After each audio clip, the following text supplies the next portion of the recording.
गीता अध्याय 4 श्लोक 19। यस्य सर्वे समारंभा कामसंकल्पवर्जिताः ज्ञानाग्निदग्धकर्माणं तमाहुः पंडितं बुधाः। जिसके संपूर्ण शास्त्र सम्मत कर्म यस्य सर्वे समारंभा बिना कामना और संकल्प के होते हैं, काम संकल्प वर्जिता जिसके समस्त कर्म ज्ञान रूप अग्नि के द्वारा भस्म हो गए हैं। ज्ञान अग्नि दग्ध कर्माणम उस महापुरुष को तम ज्ञानी जन भी पंडित कहते हैं। बुधा पंडितम आहु बुद्धिमान पुरुष भी पंडित कहते हैं।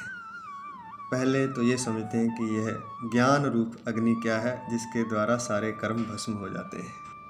इसका सीधा अर्थ समझें, जिसे ज्ञान हो जाता है, जो परमात्मा को पा लेता है, जो स्थित प्रज्ञ हो जाता है, जो समाधिस्थ हो जाता है, जो भगवान कृष्ण से मिल जाता है, जो उस परम शक्ति से एक हो जाता है, वह है ज्ञान।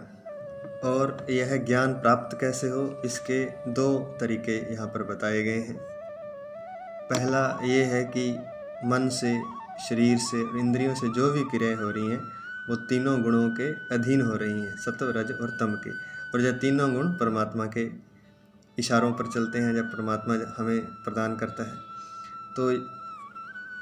तो साधक यहाँ पर यह समझता हुआ कि सब कुछ करने वाला परमात्मा है, मैं केवल निमित्त हूँ, मैं केवल माध्यम हूँ, ऐसा समझते हुए परमात्मा को निरंतर सुमन रखता है, याद रखता है, अर्थात उसका ध्यान हमेशा परमात्मा में लगा रहता है, अर्थात वह परमात्मा में स्थित रहता है।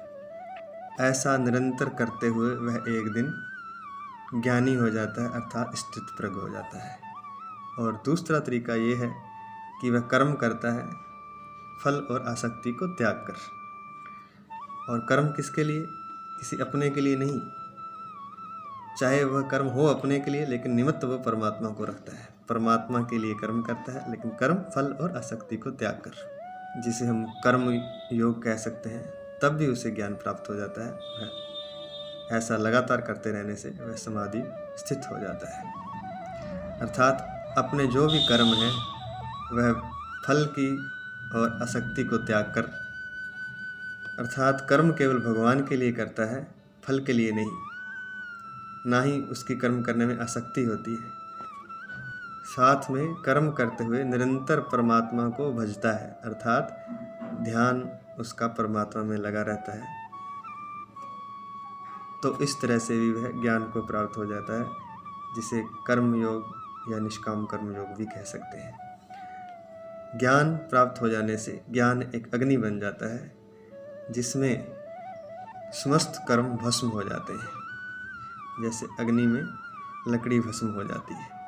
वही बात इसी श्लोक में बताई गई है कि बिना कामना और संकल्प के उसके सारे कर्म होते हैं, तो वह ज्ञान अग्नि जल उठती है। अर्थात जब साधक कोई भी कर्म करता है और उसमें फल नहीं चाहता है, अर्थात फल में उसकी कोई कामना नहीं होती है, अर्थात बिना कामना के वह कर्म करता है और बिना संकल्प के। संकल्प भी हम तभी करते हैं जब हमें कुछ उसका फल चाहिए होता है।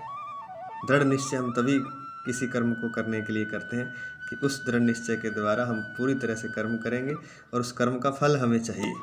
लेकिन यहाँ फल नहीं चाहिए, इसलिए संकल्प भी वह नहीं करता है। तो संकल्प नहीं करता है तो फिर कर्म कैसे करेगा?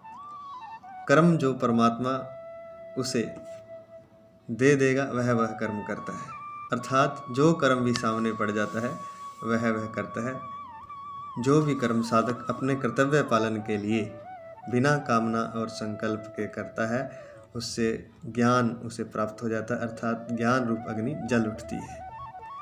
चाहे वह गृहस्थ होकर के, संसारी होकर के कर्म करे, चाहे वह सन्यासी होकर के कर्म करे, घर बार छोड़ करके सब कुछ त्याग करके कर्म करे, लेकिन दोनों ही स्थिति में कर्म जब वह बिना कामना और संकल्प के करता है तब उसकी ज्ञान रूप अग्नि जलती है और उस अग्नि में सारे कर्म भस्म हो जाते हैं, अर्थात उनको किसी भी कर्म का कोई फल उसे नहीं भुगतना होता, ना अच्छा ना बुरा।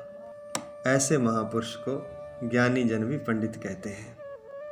पंडित से यहाँ तात्पर्य जो ब्राह्मण घर में जन्म लेता है उससे नहीं है। पंडित से यहाँ तात्पर्य जो ब्रह्म को जानता है उससे है, जिसने ब्रह्म को जान लिया है, जो ब्रह्म में स्थित हो गया है, जो स्थित प्रज्ञ हो गया है, जो समाधिस्थ हो गया है, वह है पंडित। तम बुधा पंडितम आहु, उस महापुरुष को ज्ञानी जन भी, जो विवेकी पुरुष है, जो बुद्धिमान है, वो भी पंडित कहते हैं, अर्थात उनसे भी वह श्रेष्ठ है। लेकिन कर्म करने की शर्त उन्होंने साथ लगा दी है इस श्लोक में।